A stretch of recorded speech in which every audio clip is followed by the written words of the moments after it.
So we are live right now. Excuse me. Sorry. Still trying. I just got done working out. So I got that every workout for me is Fran lung. So that's how out of shape I am. But yeah, we're joined by Edward Blanch and Jules. How do you say your last name? Seroskie. Seroskie. There it is.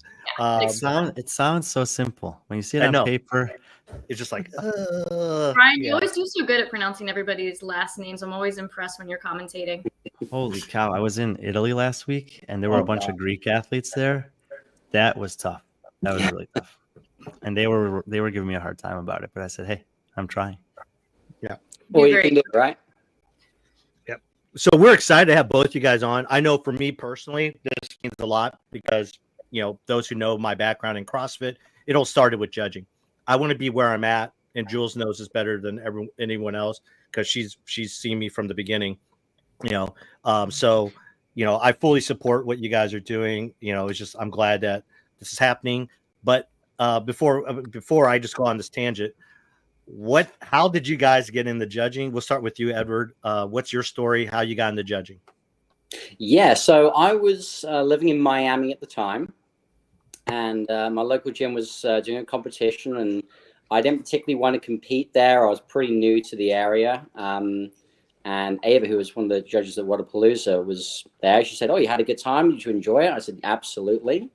All right, so next step would be apply for regionals. And that was that was in Florida. So I was like, okay, I have no idea what I'm really doing. First time sort of doing things, and applied and got in and did some more local competitions before regionals came up. And that was my kind of first sort of jump in the deep end, as it were, on things. So yeah. And did you do those local competitions out of your own interest? You're like, well, I better brush up my skills first, or did they kind of suggest maybe you should do that? It was sort of off my own back. I was like, oh, if I'm going to be doing this, I better know what I'm doing. So let's find some small local competitions and try and jump in as much as I can. Because the reason I ask is, and I think that this will kind of illuminate over the course of the conversation. But to me, it's like you did a competition at your gym, you applied for a regionals judging position, and you got it. To me, speaks to a very low standard of who can get accepted to judge at a regional. Yeah, I mean, this was back in 2018, so it was still CrossFit had been around for a little while, but everything was still pretty new. Again, back in the day, it was a case of, oh, you have a pulse, perfect. Let's get you on the floor and let's get you judging. You say back in the day, but that's like you said, that's 10 years in. So it actually is like a really good opening kind of picture to paint for people who are not maybe familiar with the world of judging, and to realize everything that they're about to talk about with what they're doing now. That 5 years ago, we were basically at square one, where you could apply with no credentials basically and get a job on the floor at regionals, which is a qualifier to the pinnacle of the sport, which is the CrossFit Games. Yes. So from 2018, you went to the regionals. I think I was there, and it's in West Palm Beach in Florida. Mm-hmm. Yeah. Convention center inside there. And where did that take you from regionals? Yeah, from regionals, more local competitions, and then the games in 2019, and then scheduled to do a lot of competitions in 2020 until the whole world shut down. Everything obviously got cancelled that year, and then 2021 starting back up again with things like West Coast Classic, and then Rogue and games and semifinal sanctional events and all the rest of it. Well, let's just to go back to 2019 games. Did they cut half the judges after every event?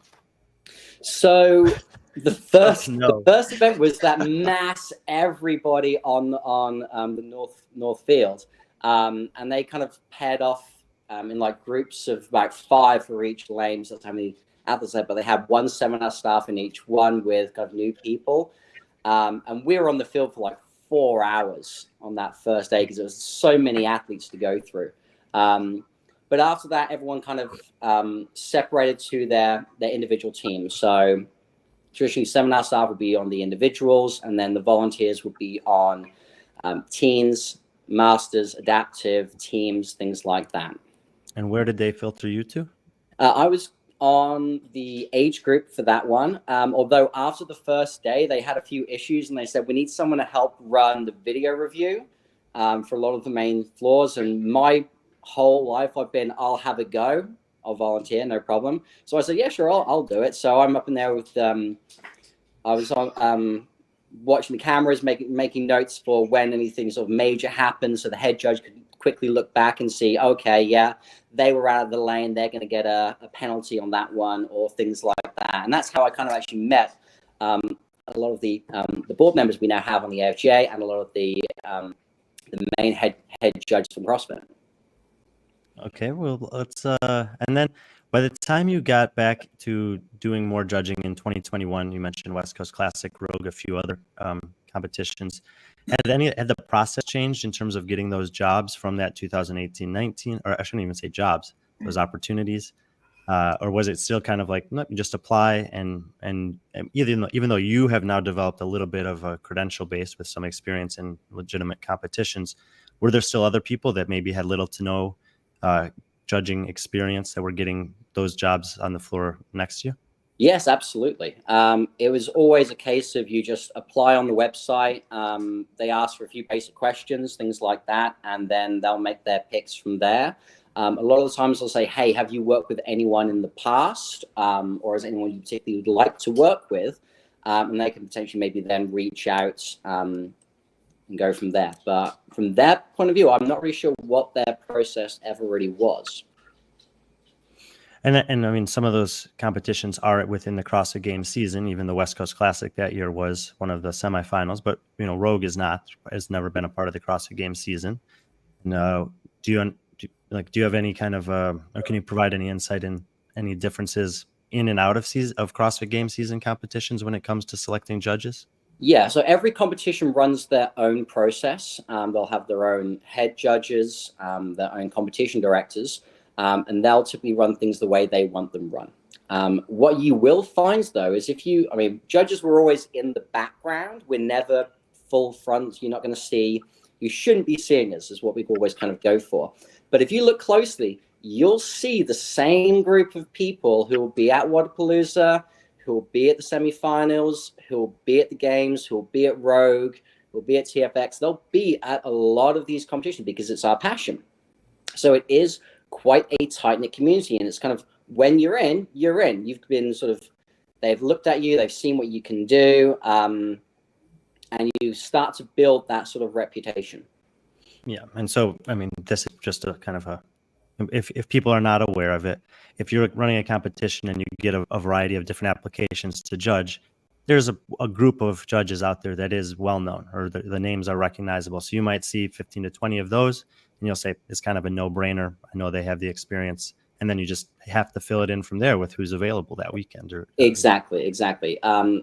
There is quite a financial barrier to entry. If you ever want to go to these big competitions, let's say you're a judge in France and you would love to come judge Wodapalooza. Well, you've got to pay for your flights. You've got to pay for your accommodation, food. Maybe you've got to get paid time off from work, or maybe you're using vacation time from work. If you're spouse, maybe you have children. There is a very big component that typically we get who is available. They may not, of course, be the best judge, but they are available. And Sure. That's something we definitely want to start addressing. Okay. Well, so a little bit of a background of Ed's trajectory through the judging ranks there and some of his experience. And Jules, can kind of walk us through kind of the same for you? Sure. So long time ago, I've been doing CrossFit for a little over 10 years. I very quickly realized I am never going to be that naturally gifted of an athlete. I have to work very hard for the level of athleticism I have, which is not to say much. And I always miss the competition aspect of, back in the day, I played sports competitively, miss that component of life. And so I figured the next best place to be, you can't compete with them, judge them. So you get that same kind of adrenaline high the athletes get competing. You get that in the lane with the athletes. Probably most people think that the judges are out to get them. Honestly, we want everybody in our lane that we're judging to do the best possible. We're hoping we don't have to give no reps because they just move beautifully and make our job easy. So we're really rooting for them. And when they get first place in your lane, you get that same high as the athlete, maybe not quite as high, but it's up there. And so I kind of quickly decided that was what I kind of wanted to do. Started judging some local competitions, thought that was pretty fun. And I remember one in particular, this guy said he had judged at regionals. And I was like, oh my God, that's so cool. Like, how do you do that? I was kind of starstruck by just that idea of that. It was, you could actually do that. So he's like, you just apply, build your local judging resume. I think it was that year I applied to do Wadapalooza. That was the first really big competition I did. And I remember just being like a little starstruck kid at Disney World, just wandering around, seeing all these athletes I'd seen on TV and just seeing a big stage like that. That made a great impression on me. So that was, I think 2016 was the first year I did WAZA. And then, so continued on from there, kept building my judging resume, applied in 2017 for regionals and got accepted. I give a lot of thanks to Shay Taza, who's one of the OGs in the judging community. I worked with her at WAZA and she said, hey, you do a good job. I will, I know everybody in the judging space. And if you want to go on to regionals and games, do a good job here and I will help you get that way. So I give a lot of credit to her as to helping get me into regionals. And then the idea is just put your head down, do whatever they ask you to do. Like Ed did, hey, we need help in video review. Who's willing to do it? He ran off and did that. So just be a yes person, work hard. That's kind of the adage I went to with that. And that was also the year that the games moved to Madison. And with that, they needed a lot more people to judge. And so when I was at regionals, I heard many people had applied to judge at games for years upon years and gotten waitlisted. So I had no expectations of getting in right off the bat, but applied anyways. And I think because of just working hard, doing a good job, being a yes person, and then also them needing a lot more bodies when they moved to Madison, the way they ran the schedule, I lucked out and made my way into the game. So I've been working at the game since 2017. Obviously 2020 was the only year that didn't happen. Yep. So it was really cool. I did Albany that first year, and then I did Central the next year, which is how I met some of the best people in my life now, all the judging friends that I've made through the years. And then I will say that the sanctionals era really kind of changed things a little bit within the judging community. It was the same group of us, as Ed kind of mentioned. We started traveling around together to go to all these different events. It was essentially about one big event every month. And so you'd see the same core group of about 15 or 20 of us at every single one. So what not only that did was it elevated things in that we were getting a lot more experience very quickly at a high end level, not just your local competition level. Things were getting more professionally done. We were kind of finding that niche of learning those little professional nuances of like kneeling all together, all standing on the same side of the lane, just little things like that I don't think people realize are happening that add to the production and professionalism element to things. And like I said, from there, we just became like a big tight-knit family, and we looked forward to going to these events more than anything, just so we could see each other. So that's kind of been my evolution, I guess, in the judging community. Yeah, comment from helping there, and this will be true of many people who attend CrossFit competitions regularly, as you've probably met some of these people like Ed and like Jules that have traveled the world and made a big, commitment and sacrifice, as I mentioned, to build some experience and hone in on some of those areas of expertise that Jules references. So that kind of gives you just a background of who these two people are and why they're here in terms of their experience. And Patrick's going to weigh in a little bit as the conversation evolves as well. But he met Jules early on, and when he was judging as well. And Patrick, how many years did you judge for? My story, I think the first 2017 regional is actually the first event I ever judged. It was a regional, and then I went to the games. So yeah, 17 to 2020. I think the last event I judged, CrossFit event wasn't Wadapalooza. It might have been. I'm trying to remember what the last event was, but I remember like 2019, 2020 sanctional year. That was a big year for judging because I know like a bunch of us were like making trips or plans to all these exotic locations. I know I was on that and that bubble and that travel list, but yeah. So yeah, I miss it, and that explains the costume change. I'm doing my best Taylor Swift. You didn't want everyone to see that? Oh, what? No, you don't. I'm trying to. You said you worked out today. Which year is that? Patrick, which year is it? I can't see it from here. 2019. I was going to say, I think Games 2019 was the last time I judged with you because that was when the media team, we won't go there, but they needed your help essentially. Yep. Yeah, exactly. That was a year where I kind of split half and half between Morning Chalk Up and and judging. And yeah, I ended up doing more good on the media side than the judging side. And it was more following my path. And I still miss judging. And I keep on telling myself, like, every year I do the judges course, which I always encourage everyone at their affiliate to do the judges course, because that's where it kind of starts, with the judging at your local affiliate. And I still do that. I still judge for like quarterfinals for my local gym and some of the athletes I represent. And all of you guys have had early experience at regionals, and then also early experience judging at Wodapalooza, which is obviously one of the long-standing biggest events in the history of the sport of CrossFit, and therefore demands a lot of volunteers and demands a lot of judges. Just one question before we kind of shift towards the AFJ specifically, because Ed had kind of mentioned at the games in 2019, when there was this mass event for 200 or 300 athletes, they had all the judges. Then they they separated out into their different assignments for the rest of the week.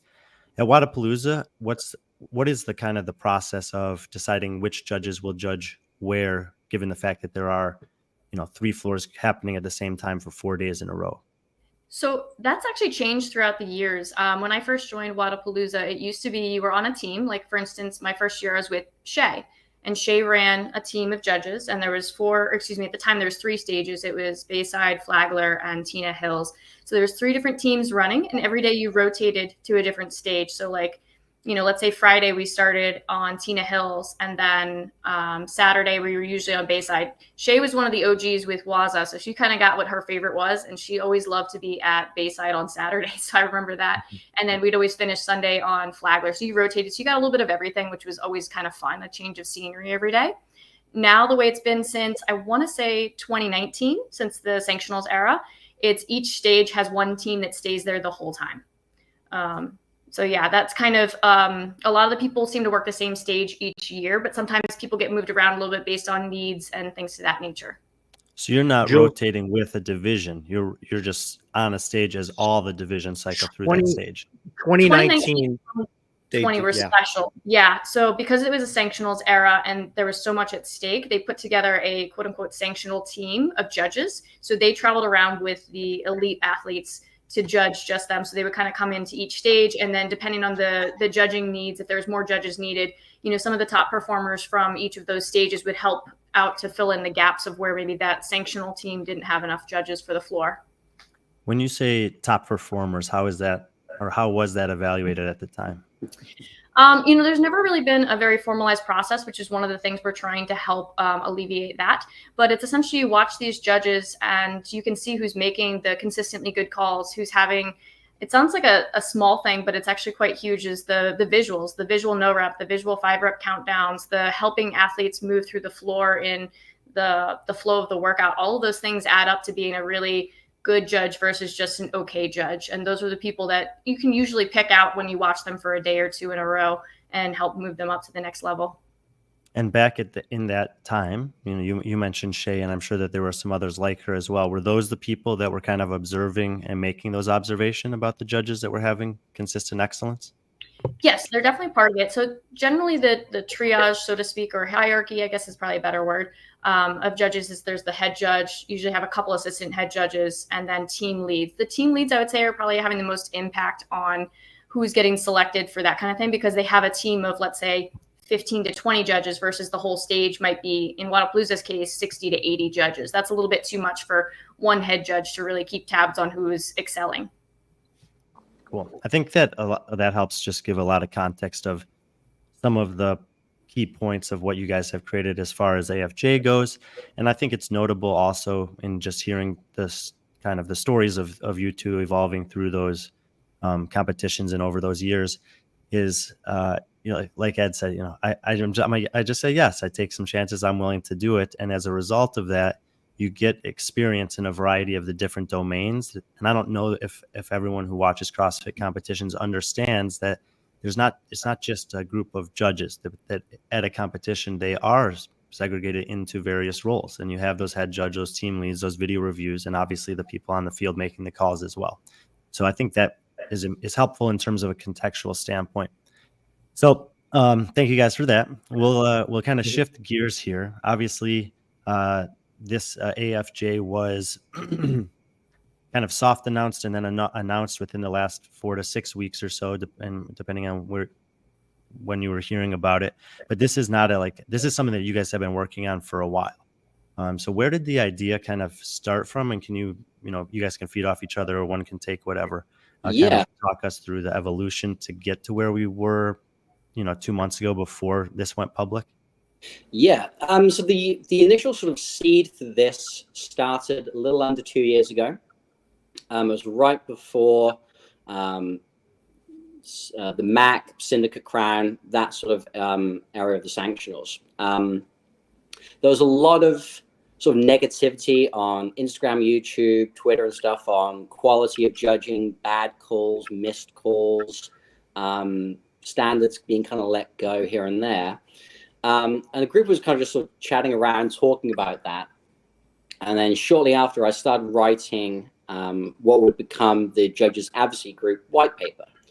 And I sort of wrote down a few basic ideas, like how we envision the future of judging would look over the next 5 years. I then put that out to some of my judging colleagues. And we did a red team, white team to kind of go over yes, no, change this, work out some of the issues and things, and then expand on what would that look like going forward.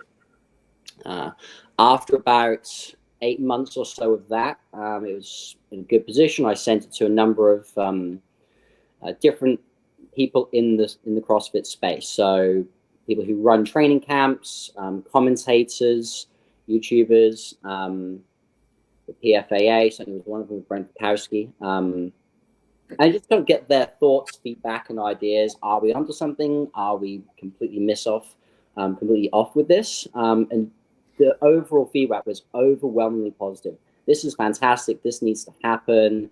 How can we help? Things like that. Eventually, end of that year, I then submitted to CrossFit HQ, just to kind of take something I've been working on, take it, leave it.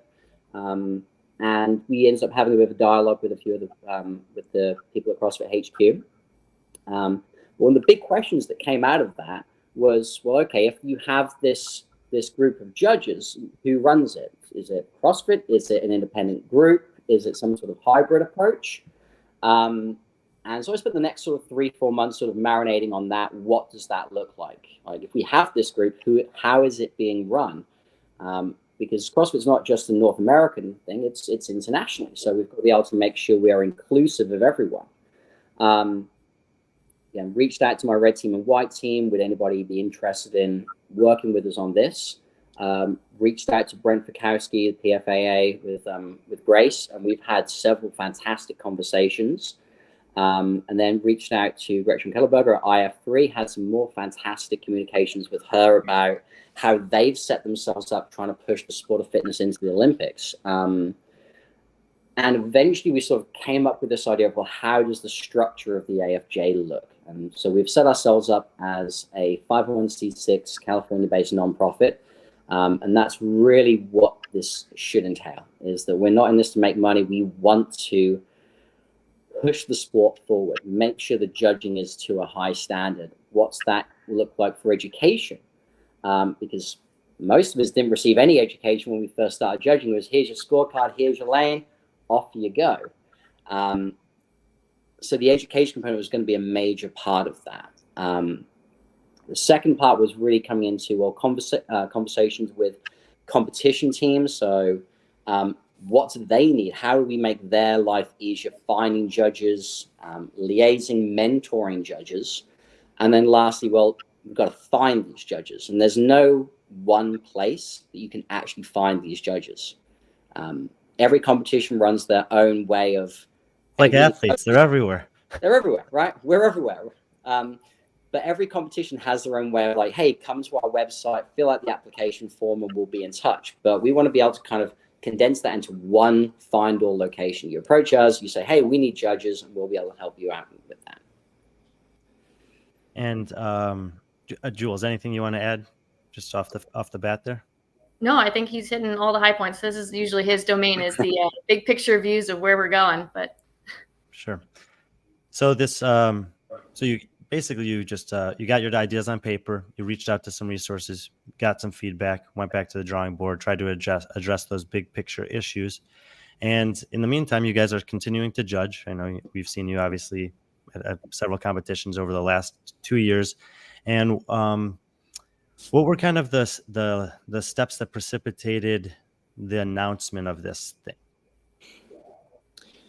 Yeah, so we wanted to do a soft launch to get as much feedback as we can. I was very aware that myself and the board, we're only 6 people, and we all see things from a certain point of view. And there's a lot of different people out there in the CrossFit space who have their own ideas. They have ideas on how to make this better.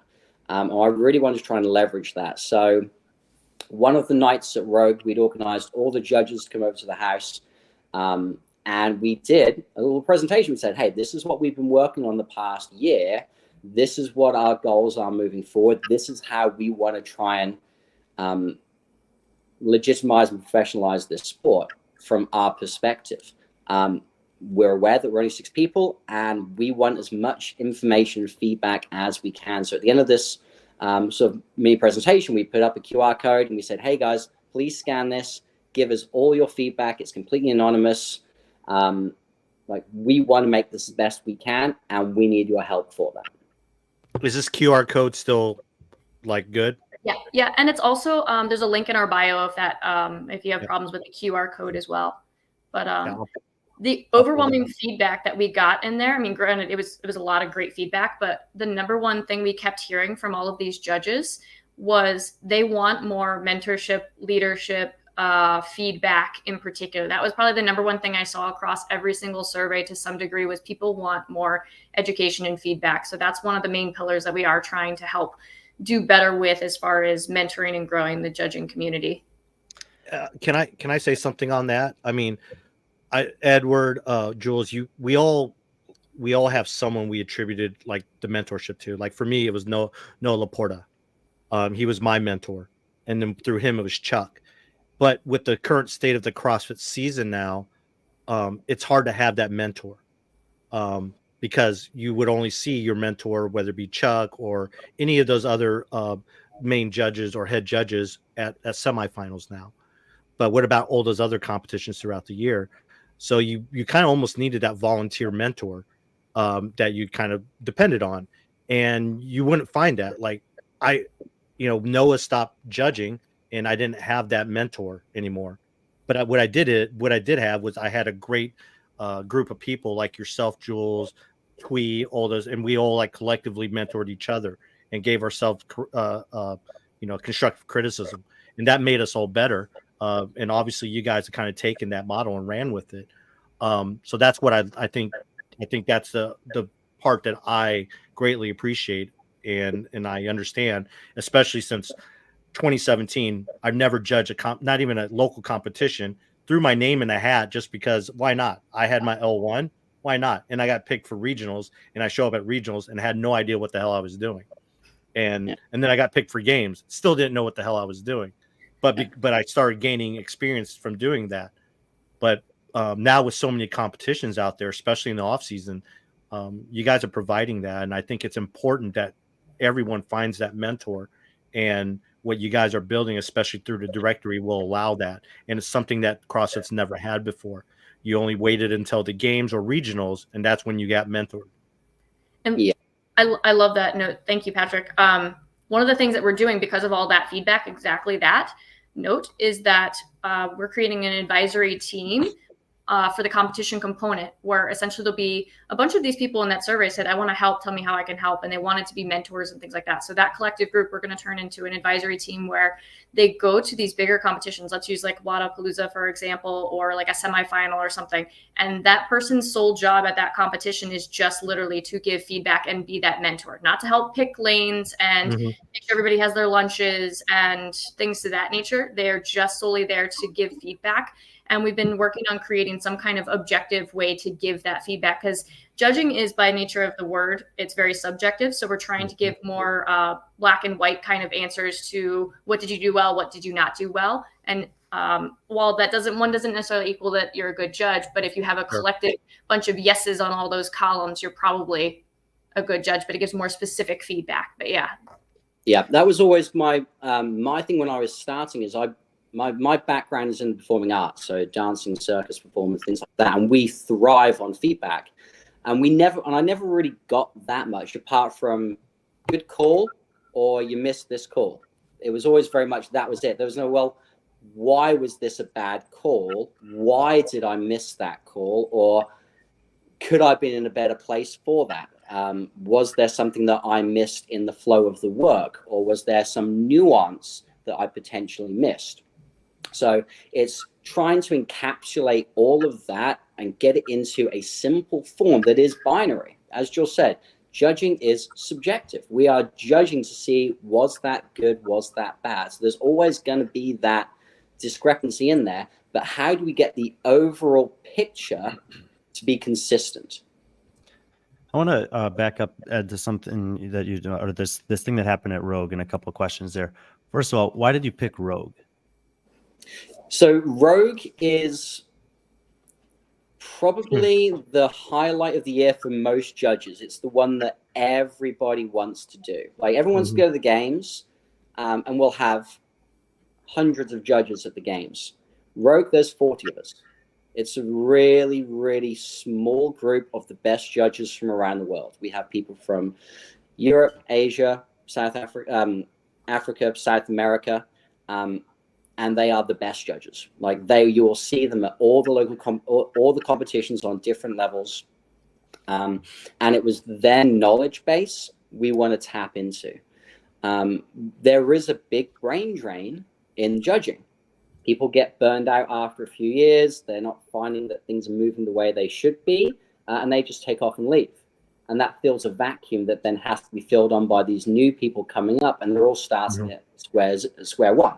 So if we can trap that information, bring people up to a mentorship level, that's fantastic. But Rogue was the place where the best judges will be. These are the people we want to get on board. These are the people that have that knowledge and experience that we want to really capture and use. Makes sense to me. And I laugh at that because, you say Rogue is the gathering of the best judges, but there's some judges that show up there at Rogue. They're great judges, but that's all they do is Rogue. That's a shout out to LJ out there if you're listening. But that's essentially it. There's judges I've talked to. It's like, you know what? I'll just judge Rogue every year as opposed to the games or any of the game seasons because of the quality of, I mean, obviously you're working with Drake and you're working with, some and Rob, and they're just great mentors to begin with. And it's affirming when I got chosen to be in the first Rogue Invitational, and that's something that I'll hold dear to my heart. I mean, hell, I still wear those t-shirts that I got from that. They don't fit so well anymore, but I still have them. But how do we get Rogue? How do we get the games and these competitions to the level of Rogue where you have everyone wanting to do the competition just like they do Rogue? I mean, that's what we're trying to do basically is elevate the level of judging, because it's terribly interesting that seeing the dichotomy between doing a semifinal level event or a WASA event, and that's not to put either of those down, compared to doing Rogue. When we get there at the morning in Rogue, we spend maybe a half hour, 45 minutes going over the workouts of the day and the nuances of the standards and the flow. We spend an hour and a half practicing, rehearsing the flow of just the judges, not rehearsing no reps or anything like that, because the standard is so high that is the assumed. We all know what we're doing there. It takes us 2 minutes to go over our workout. We're working on the production element because we can go to that level of detail with that caliber of judges, versus at some of the other competitions where we have some of the newer people in there. You're having to go over all the nuances of, okay, if it's a clean and jerk and they fail the jerk, can they redo the jerk? And a lot of nuancy things like that you can get into the weeds on for each different competition and how they want it judged at that particular competition, which is another issue. Yeah. One of the big things about Rogue is they expect the best quality across the entire board. So whether that's the judging, whether that's the equipment team, whether that's the scoring team, they expect the best people to be there. So they know the standard is going to be good. And then it's just a question of raising that. Certainly this year with Rogue, with the the temperamental weather, we were changing what we were doing from the judging perspective up to the minute before we took the field in some instances. But the people who do rogue, they have enough faith in us that we know what we're doing. We're professional enough to know that we can take those last minute changes, run with it, and make an incredible event that is fair and impartial. Yeah, and it's I think it's worth just acknowledging that Rogue exists differently than most other competitions. Mm-hmm. There's fewer number of athletes competing. There's only one division. It's not a 8 a.m. to 8 p.m. day or longer that you'll have at other events, and it does allow for some of those rehearsal times, those practice times, those more in-depth meetings that at this point would be a little bit more challenging to implement at a larger competition or a competition that hosts more athletes. But I do think there's elements of best practices there that can certainly have some carryover, and I am imagining that those have been woven into, the early versions of the AFJ protocols. But still, before that, you mentioned this board of 6 people, and you do not by any means have to identify them by name. But how did you? You're happy to. They're on there. They're proud. We made sure we put everyone's picture and name and their bio front and center on the website. Yep. We're not hiding anything. We're not going to try and pull wool over anyone's eyes. Everyone who is on that board, they were part of the lead team that was on the author for the JAG, the Judges Advisory Group white paper. They're all incredibly experienced judges with years and years of experience, both being in a lane, being team leads, being head judges, being online review judges. Brian Clapp? Come on. So Brian Clapp is our director of competition. He, he has some of the most experience in all of the judging community combined. And he's not really actively judging anymore. He wanted to get more into that mentorship, teaching, handing off all of this knowledge that he has. And so that role was just perfect for him to help oversee what will eventually become the team of the advisory group to help with the competition, because he just is such a knowledge base there. So it's a perfect role for him. It is. How did you guys settle on the number 6? Ooh. So I wanted a 2/3 majority for anything we discussed. That way it was always going to be, this is a massive group decision. It's not going to be an even split. But we also want the ability to add more people to the board as we grow. We've capped it at 12. That way we can have a full board of people from all different walks of life, different specialties as well. We want to include more people from the from scoring, from the athlete's perspective, from competition director perspectives. How do we make this whole pie bigger? Yeah, I mean, just big picture thinking. If you're going to have a panel of judges and jury, you usually want an odd number so you can have a majority. But you're thinking more of the 2/3 as kind of the threshold, which obviously you could potentially be in a conversation and have a 3-3 split. You're just going to have to stay there until someone shifts sides, I guess.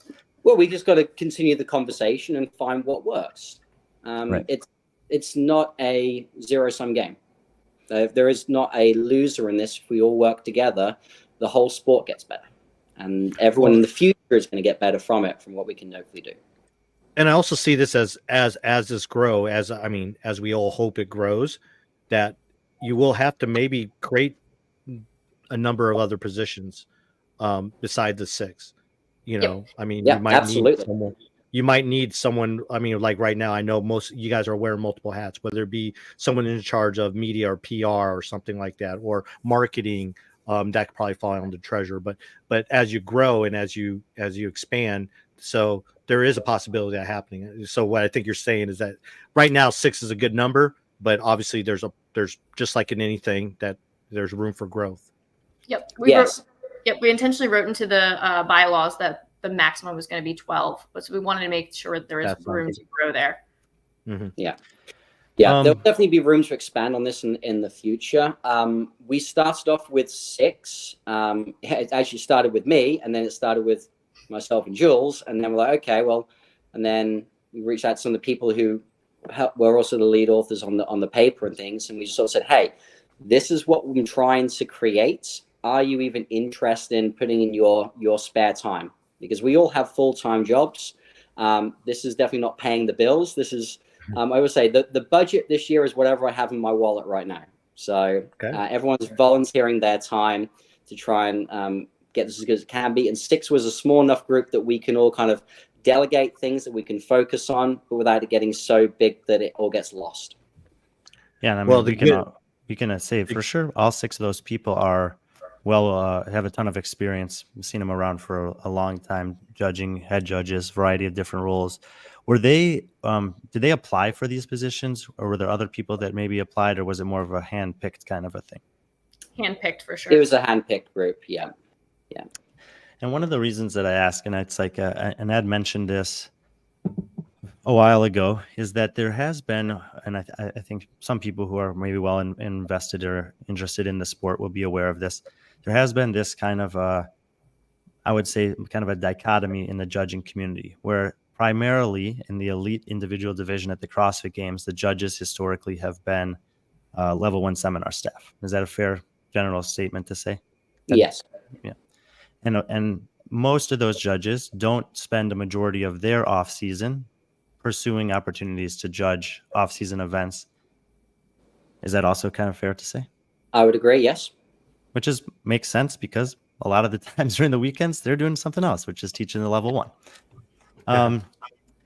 On the other hand, there are people like you guys that are not level 1 seminar staff that have taken an invested interest, as we've referenced a few times, in getting to many competitions throughout the year and honing your skills, practices, and everything else that comes along with that. Am I still on fair playing ground here? Yeah. So, and you mentioned that you reached out to CrossFit HQ at some point in the process, and I have to imagine that this conversation came up between, the balance of how do the seminar staff judges that also have maybe years and years of experience judging at the CrossFit Games and maybe a semifinal, so 1 to 2 data points per year, and where's the balance between them and people like us who have maybe done 20 competitions over the last 2 seasons? So that conversation never actually came up. The conversations that we've had with CrossFit HQ have been twofold. The first one was when we first wrote the paper, and we expanded on a few of the ideas in that. And one of them, you can actually read the Judges Advisory Group white paper on our website. One of the things we actually laid out was the CrossFit season, of how a lot of the judges do judge multiple events every month throughout the CrossFit season, and then eventually getting them to a position where CrossFit HQ would allow them to judge the individuals at the games in a main capacity. And actually that happened for the first time this year. There was a group of about 10 of us who were approached by CrossFit HQ. Would we be interested in doing this? It was kind of a trial to see how it goes. And we had a fantastic time. The seminar staff were really, really very welcoming. They were really intrigued about our experience, about what we do and how often we do this. So it was a fantastic experience for it. Was okay. So we all know. I mean, you're at a same. How do I want to put this? You're at the same level playing field at the games. The 10 of you that were chosen to judge with the seminar staff. However, the difference was you're still volunteers. The seminar staff are being paid. So, is that something that you want to address later on? I mean, are they expecting the same thing this year? I mean, at some point, you look across, you're doing the same job as the seminar staff are, but they're getting paid for it and you aren't. So we actually did get paid this year for it. Okay. Awesome. When we judged the individuals, they put us up in the same hotel as the seminar staff. We got paid a stipend for it all. So they really did look after us for it. That's good. That's great to hear. We really want to make sure the conversation and keeps going. Keep this going. Keep going. Yeah. And that we can build that momentum, because you had 10 amazing judges on the individuals. There was a lot of judges that didn't get to be included in that, who are equally as good. We were saying when we were just relaxing one afternoon, like they could have picked 10 any other people that we all know, put us all into the group, and it would have been just as good. Yeah, but I also think that it's you got to start somewhere, and so I think that it's great. And I don't even like it's in my mind that like Adrian Bosman now has an even bigger role at the CrossFit Games than he has historically. Obviously, he was the head judge at the games for a long time, and I'm sure that he's involved in some capacity in those conversations and decisions. But I think that it's nice. I did know that happened this year to some extent, and I think that it does kind of, the door is open now for future possibilities in that regard. So I think we've kind of covered the background of a lot of the kind of different nuances that have brought us to this point. You go to Rogue, you get some opportunity to present to some of maybe the best, group of 40 judges from around the world that you're ever going to find in one place at one time during the year. And I think when we say the word best, we're really talking about the most experienced, the people that are taking the opportunity more often to go to the competitions that they can and judge on a regular basis. And then you come back with that information, and I think about maybe a month passes before you decide to kind of release this to the public. Yeah, we spent probably about a month to 6 weeks kind of combing through that information that we got feedback-wise, having some more conversations with other people who are maybe not necessarily in the judging space, but they have strong opinions on what can help this move forward. And then, about 6 weeks after that, so we reached out to a few people, gave them our press release, sent it all out to as many people as we thought would be interested, and just put up the website, and off we go. And between the time from Rogue and when you did that, was there any communication with the PFAA? I know that you've mentioned speaking with Brett kind of regularly over intervals. Yeah, so every couple of weeks to a month, we have a call with Grace Powell, and we go over kind of what they're working on, what we're working on, how can we better align. One of the things we're all trying to work together on is sort of a common movement document where any competition can pull in, just copy and paste, and it'll have the exact standard videos of elite level athletes moving at high speed, so the judges can kind of get an idea of, okay, this is what we should be looking for. Different nuances for things like that. So there's definitely a lot of overlap in how we working with the PFA and things. And so you put this out there to the public, and I mean, I guess as general or specific as you want to be, what were some of the initial feedback, and what was like the general response that you noticed? And it could be from, media, or it could be from judges. It could be people that have taken the initiative to register. Kind of what have been these early stages since making this public looked like? It has been overwhelmingly positive from all aspects, being media, being judges, being people just within the competitive space saying this is very needed.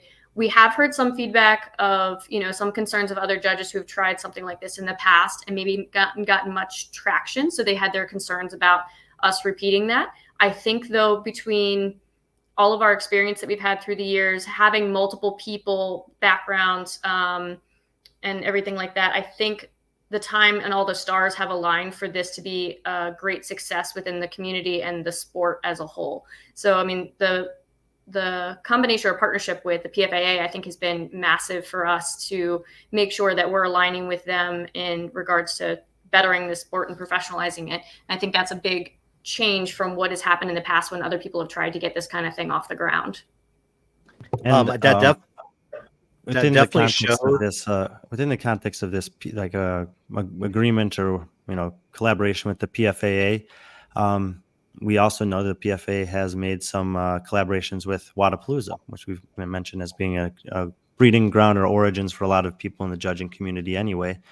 And is this going to be the first kind of competition where we're going to see some of the AFJ practices put into place in a live competition setting? So not in an official capacity. We have had a few conversations with Loud and Live about potentially working together in the future. Bear in mind, a lot of the people who will be judging at Wodapalooza are already signed up to the directory. So we're already kind of planning on, all right, well, how do we really implement best practices for every competition going forward? That's a lot of competitions. It is. I'm always learning about new competitions. And so what is happening in terms of, competitions are taking place. Some competitions have already taken place since the announcement of this in terms of applying some of the principles to competitions that are happening or will happen over the next couple of months? So I think the next big one is Wodapalooza, which Ed already kind of touched on. So there'll be some best practices kind of on, again, an informal basis.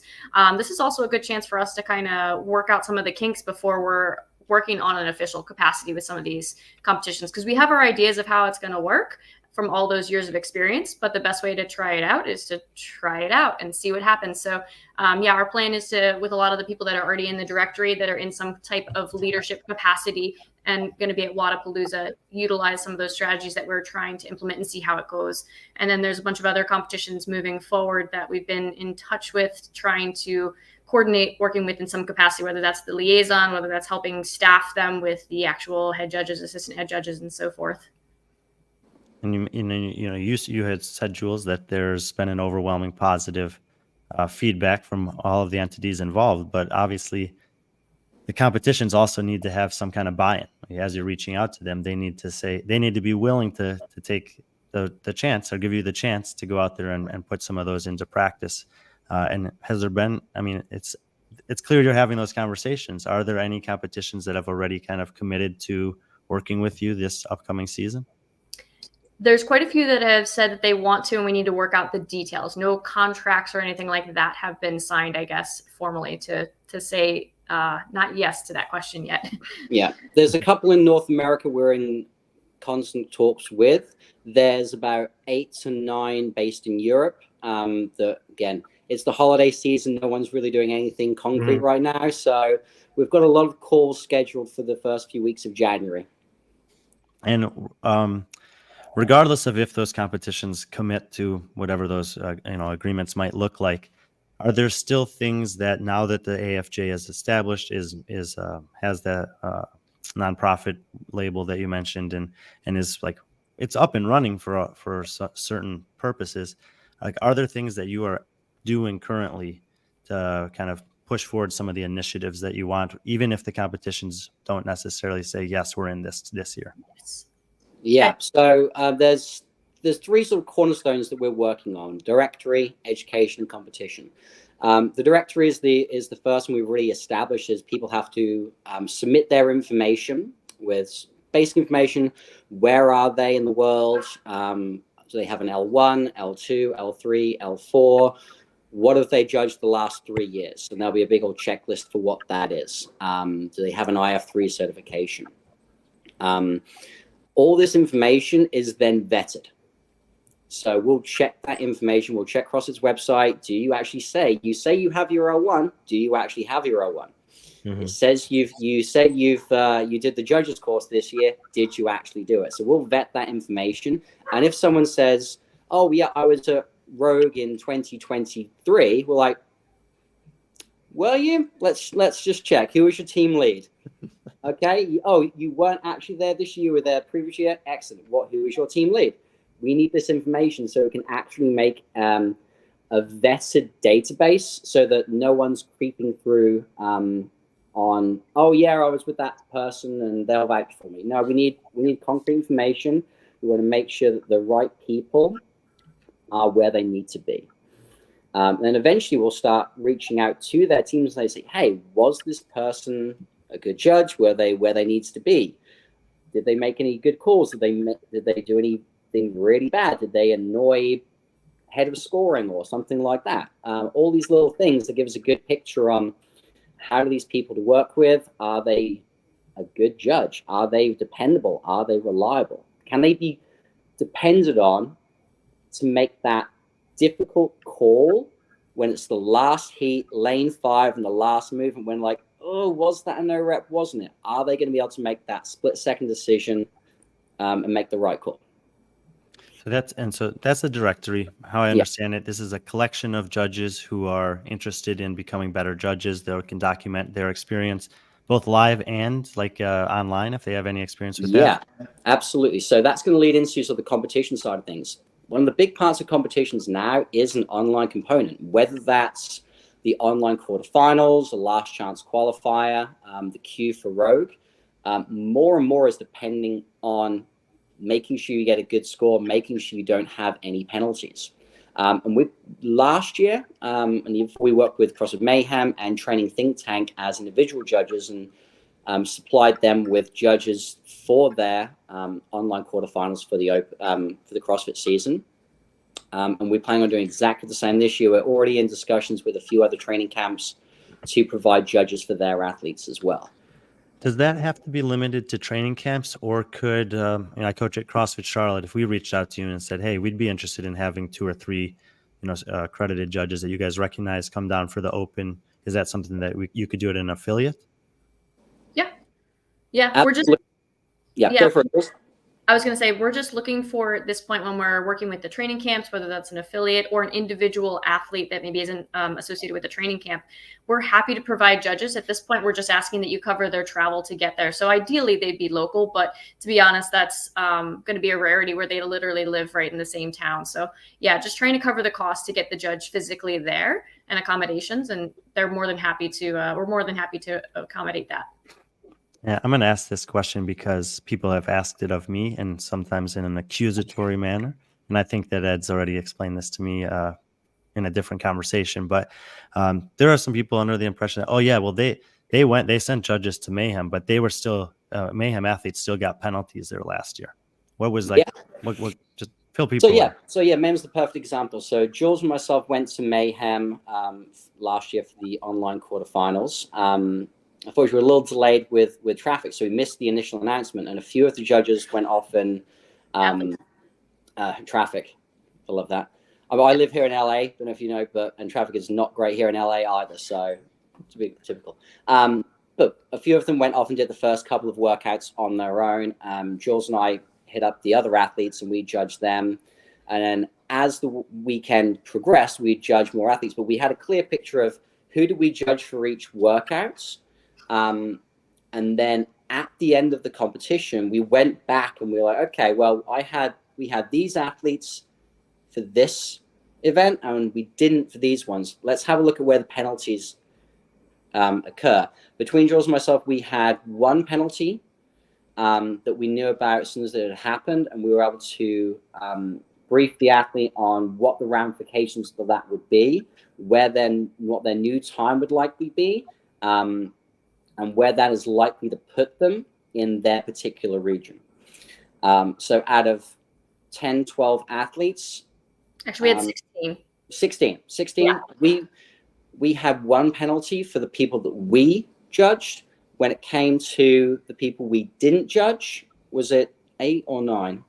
It was somewhere around there because it was in an article, and I remember cross-referencing all of that. There was a couple occasions where the athletes wanted to go in a heat of 3 or 4. And there's obviously only Ed and I. I mean, we're pretty good judges, but I don't think we can judge 2 athletes at the same time. So we kind of had to triage there as far as who's our priority, whether it's they're close to the cut line or they're close to getting into heat 1 versus 2 at semifinals. And when I went back and saw some of those penalties that got assessed to the athletes, I was kind of upset. It's like, oh man, if they would have just done it in 2 heats, that would have been better or something like that. And actually, kind of a neutral perspective, it serves as a good case study. Even though it wasn't optimal, obviously you guys would have loved to judge everyone and mitigate as many penalties as possible. But for a one-off scenario where you can say, hey, we did this and it yielded 1 penalty, and this happened and it yielded 8 penalties, the numbers kind of speak for themselves. Yeah. And it sounds like Mayhem has interest in pursuing something similarly this year.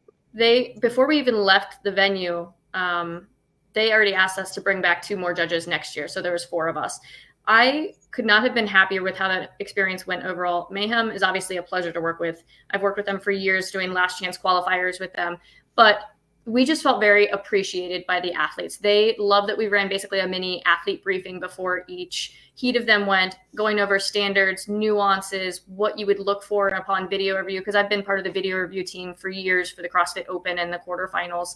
So they saw the value of what we had to bring. I'll be honest, they were a little like some of the athletes that hadn't worked with me before in the past that were just coming for quarterfinals and hadn't always been part of Mayhem and been there year round. They were a little skeptical as to who are these people, why are they here?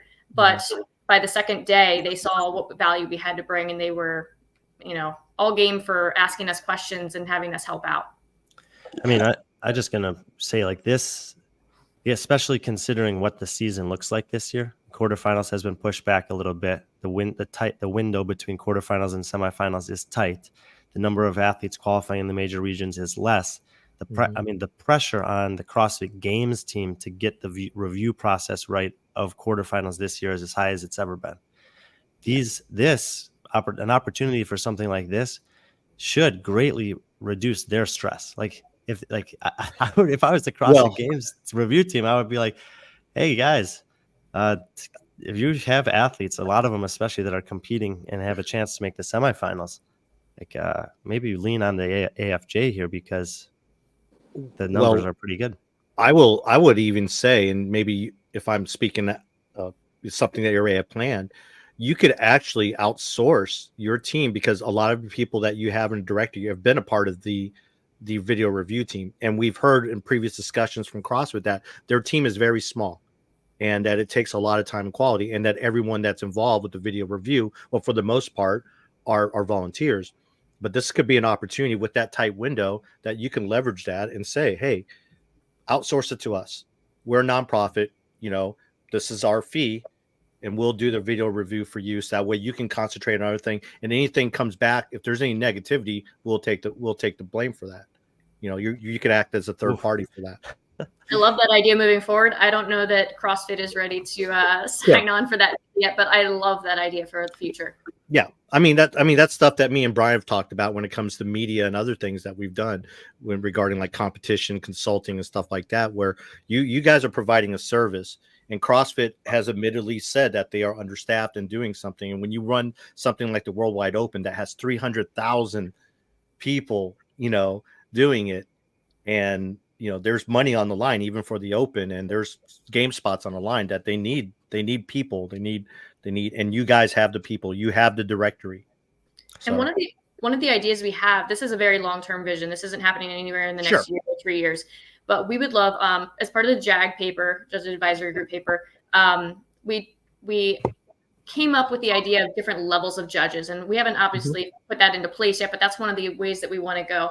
And the thought is maybe in the future, if you see that a J4, let's say that's one of the higher levels of judges, judge this person in the Open or quarterfinals, whatever, it surpasses maybe the video review process of like, okay, it's probably good to go. Something like that takes away a big, bottleneck of all of these videos to review. If it's a J4 or above, we're going to give it the benefit of the doubt that in live competition, that range of motion would have passed. Yeah. In the short term, Ed, is there a certain threshold? Like if people listen to this and there end up being an abundance of requests for judges during quarterfinals, is there a kind of threshold that you have in mind that you could accommodate, or maybe they would go beyond your means this season? Yeah. We will try and help as many people out as we can. The more, the better judges we can get to these places, the better it's going to be for everybody, the fairer it's going to be for everybody.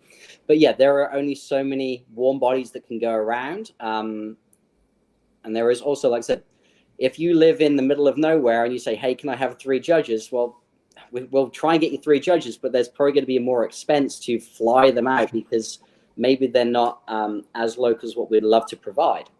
Now, that being said, if you're a competitive athlete in Miami, we're not going to source someone from like Vancouver. Like, we're going to try and source someone who is as close to local as we possibly can get for you. I mean, I would imagine that you'd be trying to thread the needle as close as possible to proximity and quality of judge. So we're going to do our best to provide you with the best available judge that's closest to you. And exactly. The expectation is you're covering the cost to bring them there. We're talking with a number of training camps and athletes about how many athletes they expect that are going to be needing judges. And then we're recommending about 4 athletes to every 1 judge. That way it's going to be a good balance. But I mean, going forward, like we can do as much as we can, but there is always going to be that added component of we've got to get people there. Sure. And let's just move to this last component here, the education component. One of the things that you mentioned in the conversations with Brent Fikowski is that you've put together this kind of common movement document, and embedded within that there are videos of high level athletes doing movements at speed. I have, per Patrick's recommendation, although that's not the reason why. I've done the judges course many years. I think I failed to hit the submit button one year, but I've done it for probably six years, something like that.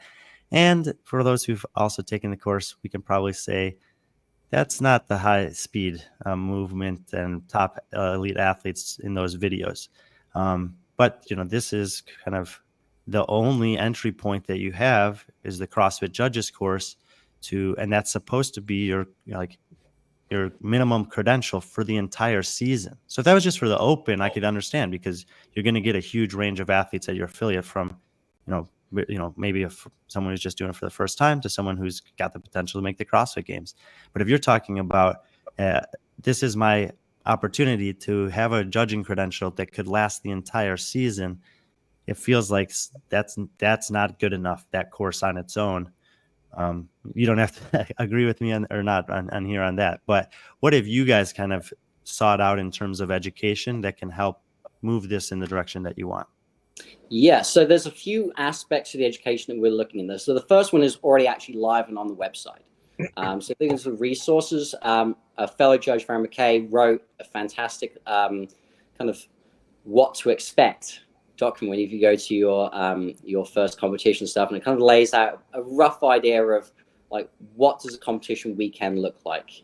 There you go, right there. So that's only one bit, having documents on what to expect when you go to your very first live in-person competition. Here are some tips and tricks to best set up your athlete for an online video review.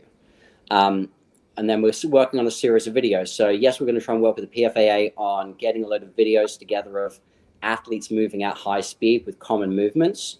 This one we're currently working on is real simple, like how to fill in a scorecard, because that's never really taught when you come to a competition. And it's a case of here's a scorecard, off you go. And if you get a brand new person and they happen to do ticks with a purple pen and they don't get this athlete signature on there, it messes everything up. So little things like, this is what a scorecard looks like. This is how you need to fill it out. Please make sure you only use a red or blue pen. X's, no ticks, don't do any math, all that kind of thing. Moving forward into the season, we plan on doing a load of kind of like day in the life kind of videos of, hey, this is what our day looks like actually judging an in-person competition at a high level, going through briefings and checking in, checking out, things like that. Moving forward, next couple of years, we are hoping to start having actual in-person seminars. So, of course, maybe the day or two before a big in-person competition, all the way up to a full weekend course where we'll have athletes in, we'll run heats, and we'll set up a facility just like it would in a competition. I want to go back just to that scorecard thing for a second. And I'm like kind of an observation that I've noticed from the traveling that I've done to different competitions, and maybe give you a chance to weigh in on this as well. I think this is another area where competitions have an opportunity to collaborate with you, because one of the challenges with our sport is every competition you go to, as you guys alluded to, they do it their own way. And I've seen it happen where they're like passing out the scorecards to judges, and they're saying, are we going to count up or are we going to count down? They're making that decision right there. Do we want them to write down the number of reps they did in that round or the number of reps they missed in that round? And it's like, so maybe you've seen some of these things, maybe you've not, but I feel that with the experience that your team has, that certainly the best practice in terms of, hey, we really should simplify the process of the scorecard so that judges of all ability levels can comprehend these are things that work well. These are things that don't. And ultimately, when you're needing to review or input scores over a large population of athletes, consistency pays off big time. Yeah, certainly one of the things we want to do when we do start working with these competitions is actually having a full-on document pack of this is how the entire process is going to go. So how the scorecards are going to be set out, how we're going to run the judges briefing, how the lane assignments are going to work, how the feedback is going to work, making sure we're all pulling from the same sort of that same standard movement concept idea. there you go. What do appeals look like? And actually having this all laid out so it is the same from competition to competition. That's what we'd love to get to. Yeah, I think that there are, this is a big picture topic of the sport in general, because of the phrase of unknown and unknowable, and that can certainly apply in some regards, but I think that most people would agree that in other regards, elements of predictability help a lot, and this is probably one of those areas. Absolutely, yeah. You guys have made a reference to the hierarchy of judges, leveling 1, 2, 3, 4, 5, whatever it goes up to. And I know that it sounds like that's maybe a little bit of a down the road type of thing of being able to implement it more or less. Would that have any carryover in terms of the different jobs at a competition? You said review, team lead, head judge, etc. Yep. So that'll tie in with, and again, these are like big picture ideas that we haven't put pen to paper necessarily to finalize how we'll do it. But the rough outline or idea so far has been to be eligible to be a head judge or assistant head judge, you need to be at this level. To be eligible to go out for these training camps for quarterfinals or something like that, you have to be at least a whatever that level is. And that means you have worked multiple years at the games and semifinals or something like that. So there'll be a correlation between past experience as far as the rating level, as well as the feedback that they've been given. Like, are they easy to work with? Do they listen to instructions well? Are they making good calls? But yeah, so one will feed into jobs they're eligible for, and the other will feed into helping staff the actual competition. So if a competition director comes to us and says, hey, this is the size of my competition, how can you staff me? We'll figure out, okay, we need 2 J4s, 3 J3s, and then we'll staff with at least 10 J2s to help you fill in the lanes or something like that. That's kind of like the rough outline of what we've been talking about. Yeah, we really want to make sure that when it comes to those competitions that 2 things happen. 1, the community is still highly involved. We'll provide some of the high-level judges, the team leads, the head judges, X amount of judges for the elite individuals, but we still want to make sure that the community is involved. Local people are getting that first experience of judging, getting them excited about it and moving forward. The second is that just because you've been a head judge the last couple, how much experience are you actually getting on the field? Because that's one of the big things we've realized is the people who are always the head judges, when was the last time they were actually in a lane on a knee judging depth of that thruster? And also, why is that person in that head judge position? Is it just because they did it last year? What we'd love to see is, well, now you have to you want to be a head judge. Cool. How much time have you spent in the lane? And you need to apply. We want to see an application, a blind application of this is my experience, this is what my goals are going forward. And that way, it's not just a case of, well, that person always does that stage on this position every single year because that's what they do. No, we want to make sure that it is equitable and free of bias, that, hey, it might be a brand new person, but they're excited, they're determined, and maybe they're going to bring something new to the table. Patrick, have you been keeping track of any of these questions in the comments area? Yeah, I was going to check with Jules and Edward. We got quite a few questions, and I was hoping that maybe you can answer some of them. Do you mind doing that? All right. Yeah. Okay. So let's start off with Jeffrey Birchfield. He says, is it a necessity to have an L1 to be a high-level judge? So when I started judging, it was a requirement to judge at the games to have a L1, which is why I got my L1, which I now have my L2. I don't necessarily think that you have to have it to be a good quality judge, but that was the standard when I got into the system. And I think a lot of us have a lot of respect for the L1 and L2. And that does help tone your eye to seeing like movement, but that doesn't necessarily mean you're going to be a good judge or a bad judge. Ed, do you agree with that? Yeah. Okay. All right. Thanks, Jeffrey. John, what do you say? Oh, 50 pounds. Okay. Thanks, John. We really appreciate that. Appreciate it. T-Bird, she says, because he has such a huge voice on this subject, did you guys reach out to Hiller for feedback?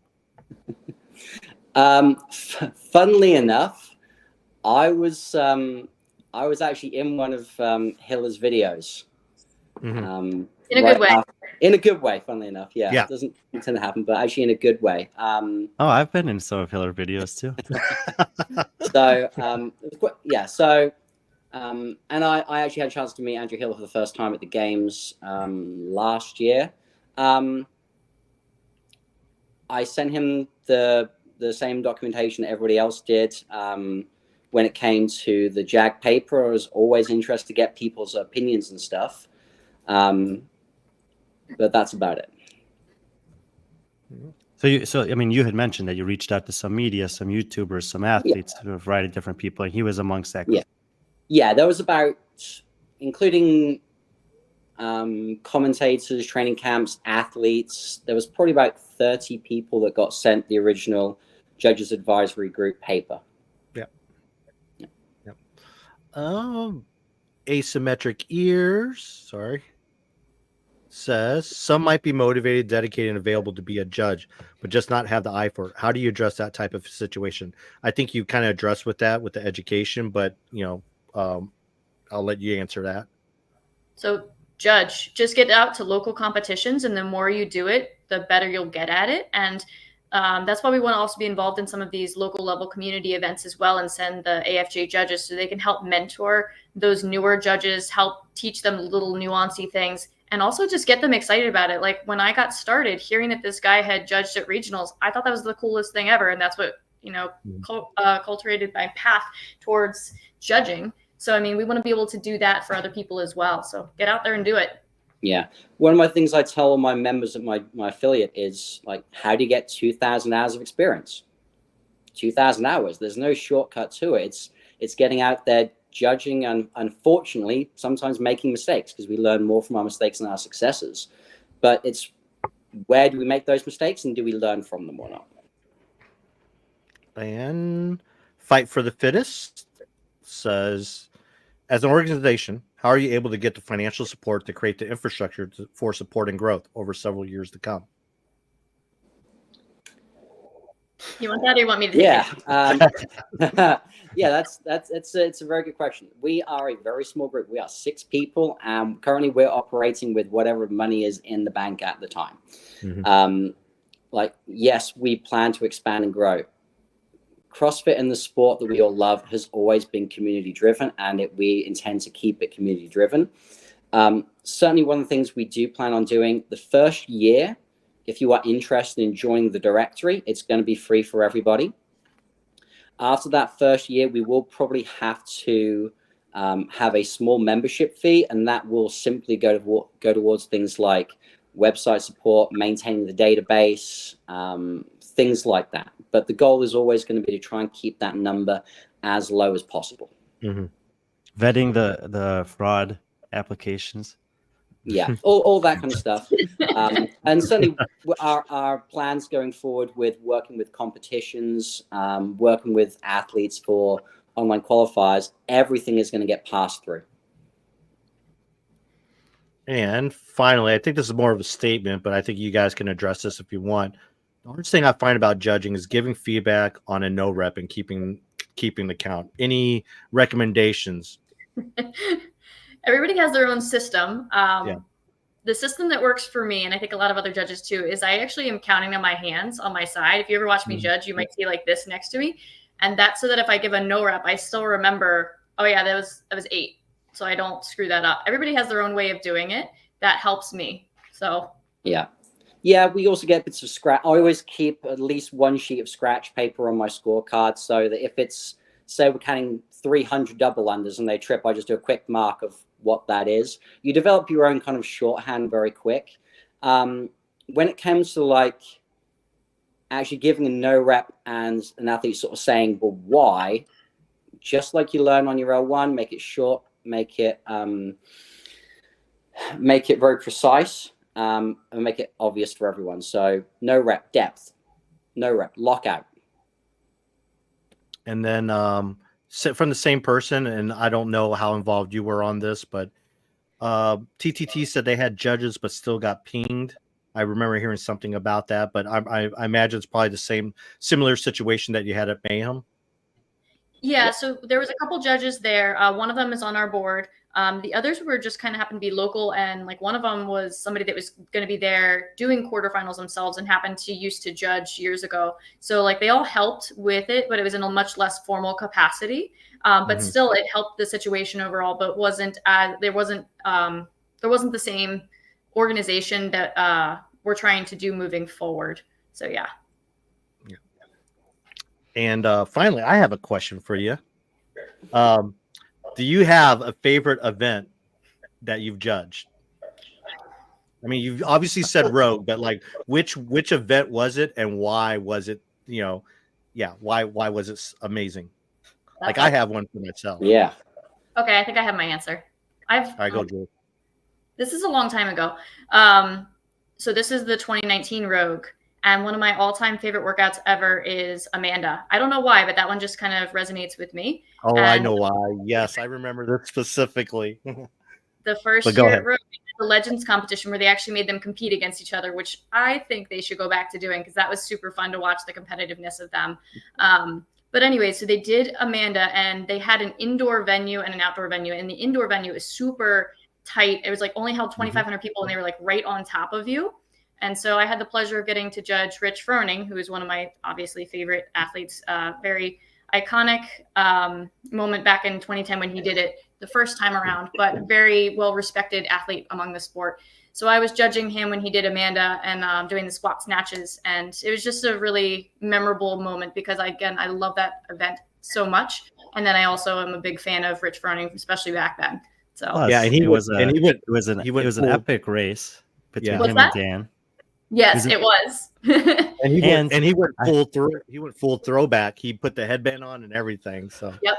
So a really cool thing was that year for Christmas, one of my best friends, she was at that event. I got her the spectator ticket because Rogue was very kind to give us those. So she was there, and that was the first time she really got to go to a big high-end CrossFit competition.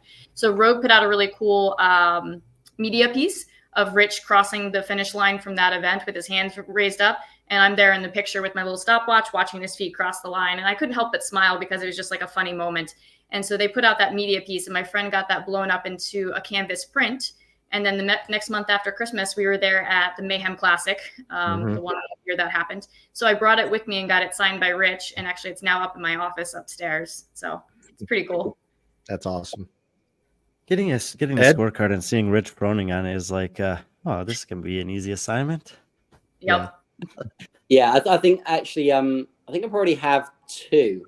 So one of them would be semifinals this year. It was the overhead squat, row, handstands, legless rope climb. That one because it was such a fun event to be on the floor with, and you just watch some of these great athletes just crumble when they realize that their fatigue is starting to set in, and you're like, no rep, and they're like, that's it. Not anything else about that. It's pretty obvious a no rep. Like, yep, you didn't make it up the rope, or you didn't lock out the handstand. It's that was good fun. Funnily enough, mine's actually a Mayhem one as well. It was semifinals last year, and we all got given the scorecards, and it had how many lengths of the field the teams would do.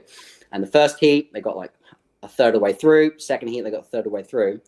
Last heat, they got about 4/5 of the way through the scorecard on the very first round. And the head judge came up and said, "Do you need another scorecard?" I went, "Yes."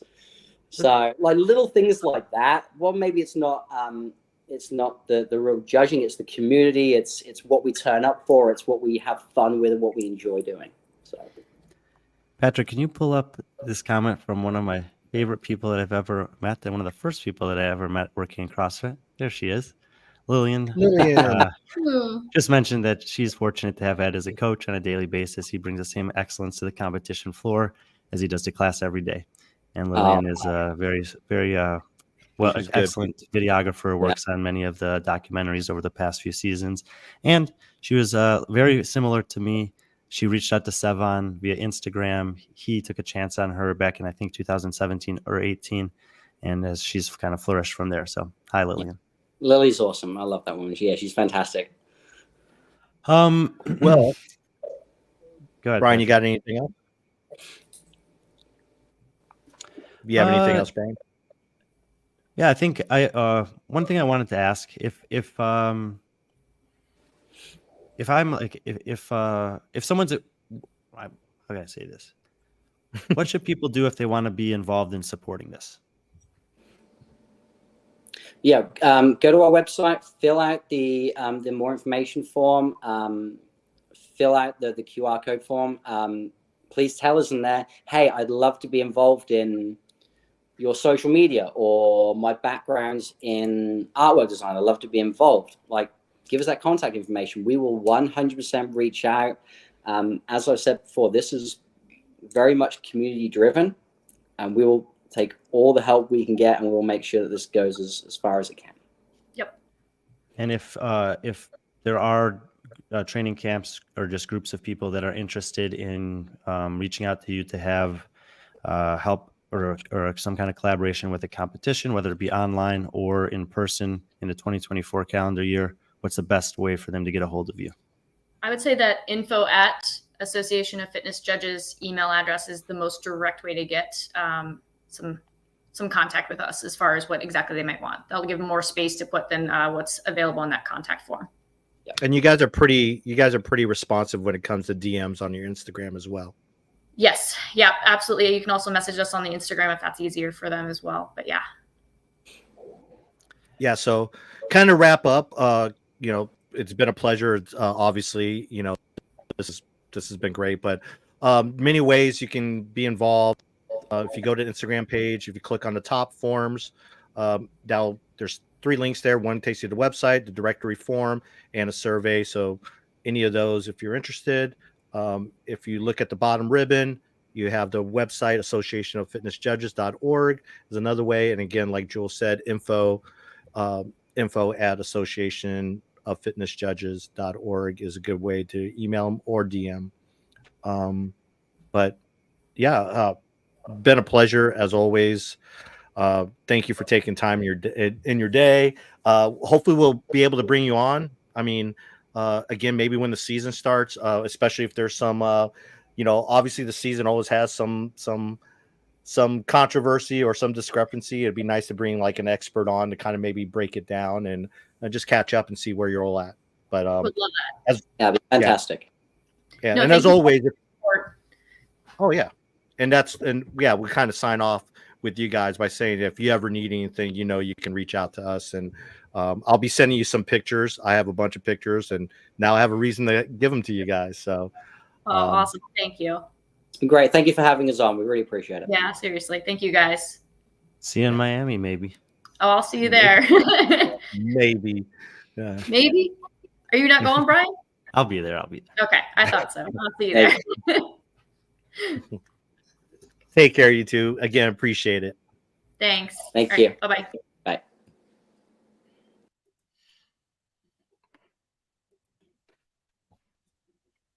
Okay, well, awesome to have Ed and Jules take time, about 90 minutes out of their day to kind of just illuminate us on how they came to create this thing that is very much, I think, in the best interest of helping do something that you hear everyone who cares about this sport talking about, which is take it to the next level. Obviously, the athletes are a major component of that, and the judging is as well, and being able to, bring some consistency, some predictability, some professionalism to everything from the presentation to the execution of the standards. And they're, those two groups are also working together, as you heard them talk about. The PFAA and the AFJ have been in conversation for well over a year and a half or so to help get to this point. So I'm hopeful that there are some competitions this season that follow through and take them up on some of this and give them a chance. And but I also kind of know Ed and Jules are hard workers and persistent, and that they will likely pursue as whatever means it takes to kind of get this to where they want it to be. Yeah, I think it'd be really cool. Like if I know as an athlete, if I went to like a competition page and then I saw that an organization is supported by the AFJ and they'll have AFJ judges there, that you're getting the best quality judges. I think that's ultimately what their goal is. I mean, hopefully that'll happen sooner than later. I think what they're doing, obviously it's been attempted before. which trying to start an organization like this for judges. But I think this is probably the people they have in place and the organization already. And I mean, for them to already have like bylaws and a manifesto and stuff like that, I mean, that's a big way. We were kind of part of that at the beginning. Ed was reaching out to us, asking us to get it to the PFA and Brent's hands. And, Brent's, when they had the PFA meeting right after the games, and helping, if you're still on here, he can back me up on this. He mentioned that the judges were doing this and that they were working with the judges, and he made it a point of contention, and he's talked about it in the past, and he's really pumped up about it. And I think every athlete should be. This is another step in professionalization. And, with professionalization comes, more money and ability to make a living off of it. Going to kind of change direction here. We haven't had a chance. There's been some stuff coming out, and we're going to spend a couple minutes here to kind of talk about some of the news and some of the stuff that's been happening. Brian, something just came out. I'm going to open up the email from Chris Madigan. I don't think I can share that, but actually I'll try. I'll work on that later here. But let's go to something you brought up to me. Was hold on, let me share the screen here. Sorry. Oh, I'll just go ahead and bring it up now. Is this CrossFit has announced pre-sales, press release that came in while we're on air. Special pre-sales for 2024 CrossFit Games tickets available in January. So there is some opportunities to buy tickets for Fort Worth, January 16th to the 28th, 2024. And then there'll be general public on sale dates set for Monday, January 29th, 2024. There's a quote in here from Dave Castro. This is the earliest we've ever had tickets available for the games. We're looking forward to welcoming the community and the general public to enjoy the ticketed competition inside Dickies Arena and our free daily CrossFit experience outside of the arena. So starting on the 16th of January, which I think is the day after Wadapalooza ends. They'll have tickets available for Reliant Club, RV camping pre-sale. So that's something that he'd mentioned, I think, in one of his weekend reviews, that people had asked, will there be something like that? Because it's an experience that in Madison that people really seem to enjoy. And they said, in parentheses here, reserved for the 2023 Madison Club members and 2023 campers. So if you were in one of those groups last season on the 16th, it looks like you'll have the first opportunity to be a part of that. On the 18th, those same things go available to the public, so 2 days later. And then on the 23rd, Dickies Arena ticket pre-sale, again, are for 2023 Madison Club members and 2024 Reliant Club members. So if you were a 2023 club member and you want to forego those other two opportunities, but you can still have a first opportunity to buy tickets inside the arena. If you were not, but you do sign up for the Reliant Club or buy something for the Reliant Club between the 18th and the 23rd, then you also have the first opportunity for that. Once again, that's 2 days. On Thursday, 2 days after that, the tickets go available for affiliates, which in the past has been based on registrations from the Open. Obviously, that hasn't happened yet. So I'm not sure. I think maybe just every affiliate will have a pre-sale code for potentially a limited number of tickets. So maybe you need to find out a little information about that. And then on the 29th, tickets go to the general public. So usually this has been reserved for after the Open has happened, but it's making a decision to do it earlier. And, I think I've spoken about this in the past, is like, people like to make plans, and that's during the summer. But most people who have families or any association with the school are often looking to schedule vacations. The CrossFit Games can often be a vacation for families. And this can maybe help to get some of those things on the books a little bit earlier than it has been in the past with regards to physical tickets to the CrossFit Games. And it does say at the bottom, CrossFit affiliates that had at least 12 members registered for the 2023 Open are eligible for the pre-sale. Like Patrick meant, we just got this, so we're just reading it. While previously the current year's registration numbers were the determining factor. So this is backdating to last season. If you had 12 members, then you should get an affiliate registration fee or a code that will unlock that January 25th purchasing opportunity. Yeah, we'll wrap this up, and I mean, I'll put this in a story with the dates, and and our Instagram, so that way you can get a little bit more information. So, but yeah, it is available on the CrossFit Games website if you want to see for yourself and get more details. And we'll have a link for that in our Instagram as well, so that way you can access and get further details. But yeah, came out right while we're on air, and yeah, it's the venue is a bigger venue. I do know, like especially for like the VIP, they have VIP boxes all around. And from what I've heard, those they offer a lot of cool stuff for those that want the VIP experience. But I do like this what Dave said about new to the CrossFit Games 2024 is the free and open to the public CrossFit experience that will take place outside of Dickey's Arena each day of competition. The festival will feature community workouts, shopping, sponsor activations, concessions, and appearances by legends of the sport. So that's yeah, so something to look forward to. Yeah, we know that they've been the internal games team has been making trips down there to organize and plan. It's more than just a series of workouts on a competition floor. It's an experience, and that's cool that there's something that you don't actually even have to have a festival ticket as you needed to in Madison to potentially experience some of that stuff. So looking forward to see how that plays itself out, but kind of cool and unexpected to get a little insight from Dave and the games team here about ways to experience the CrossFit Games in or out of the arena next year. Yeah. And the other thing we wanted to talk about, if I could pull it up here, it's top screen. Here we go. Share screen. Sorry, I've never worked this software before. It's all brand new to me. Is over last week, HWPO announced their pro roster. No real big surprises. Some stuff that we've talked about, but they had to do it in a couple posts. But we'll kind of go through it real quick. Katrin David's daughter, Jason Hopper, Brooke Wells, Amanda Barnhart, and Mal O'Brien, and Jake Douglas, who they're all minus Brooke Wells. They were all HWPO athletes during the 2023 season. And then they also announced Christine Kohlenbrander, who is in the same boat, Sam Quant, Jacqueline Dahlstrom, her and Brooke Wells are some of the new athletes to HWPO, Cole Grieshaber, and Victor Hoffer, who's another new addition.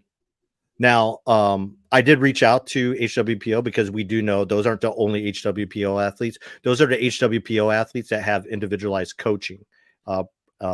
So that doesn't include someone like Georgia Pryor from Oceania, and was it Raphael Sanson, who is also a semifinalist as well. So they are HWPO athletes. They're just not getting the individualized coaching that these particular athletes are. So yeah, this is something actually that disc golf started doing last year as well. The big companies that sponsor athletes, they would release their pro roster, and that's a specific category. But there may be other tiers of athletes that are associated with or sponsored by the company in maybe a less of a minor role or something like that don't get included in that. And so it's usually some kind of exclusivity to be included in this group. And I think as you go through the athletes, there's not too many surprises, but it is something that people often want to know of, where are these athletes at? Obviously, Brooke Wells has made a transition this season after her several years with the Proven team. And to me, maybe like the most surprising inclusion in the list or curious one is Mal O'Brien, because we don't, we talked about it when we did our top 200 women in the world. We're still certainly consider her amongst that group and very high up on the list, most likely.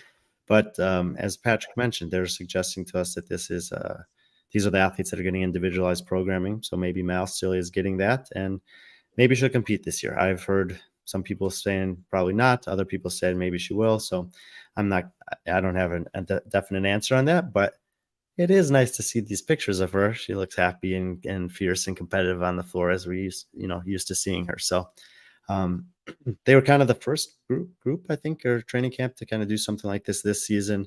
And quite frankly, I'm hopeful that there are others that follow suit. Because it is a nice, clean way to get a very clear picture of who their pro roster is for the 2024 season.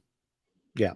definitely is. It makes it easier for us, especially those who analyze the sport and the people in the media. And yeah, it's kind of cool, refreshing, and it's again, we talk about the professionalization of the sport, and this is one of those things that kind of helps it out. And of course, it just makes it all nice and clean in one area.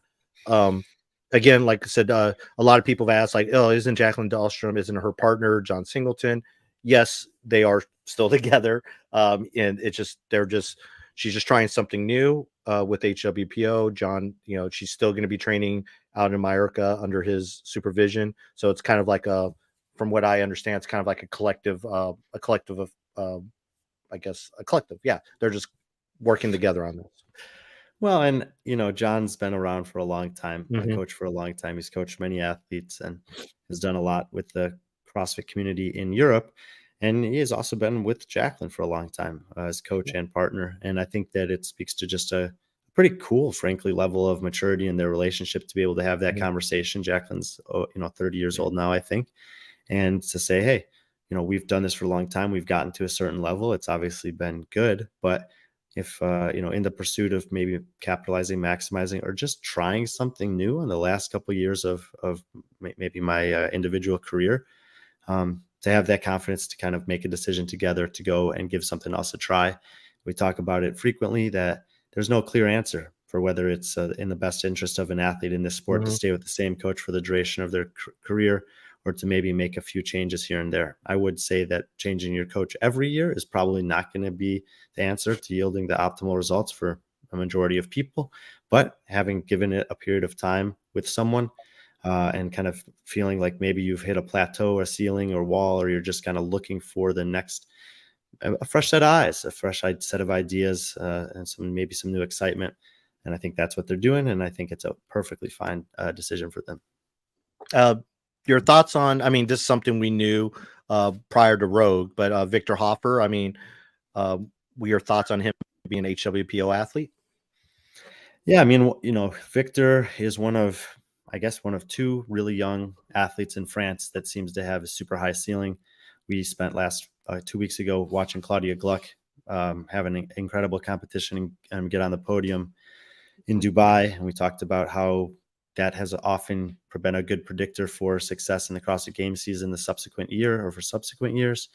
And they seem to be training together for a long time. I actually spoke with some people from France who are aware of their kind of training, and they still do train in the same place. They still do train often at the same times, but they're doing a little bit different programming. But they still are able to kind of feed off of the energy and the positive trajectory that they both have been on. I think once again, this was, this happens to young athletes all the time. It happened to Jason Hopper a few years ago. Someone, in this case, Fraser O'Keefe, or there's someone on their team, saw potential, reached out, invited him to come up there. He did that prior to Rogue, I believe, and spent some time with them, got to know the guys, see if it was a good fit. It seems like it was. And, for Victor's like 20 or 21 years old, this is an incredible opportunity for him. Even if it doesn't last 10 years with HWPO, even if he gets only 1 year with those guys, the amount that he's going to have the ability to learn at a young age is profound, and certainly will, I think, help lay a foundation for what appears to have a very high potential for a successful career in the sport. Yeah, I think it's very encouraging for the HWPO brand.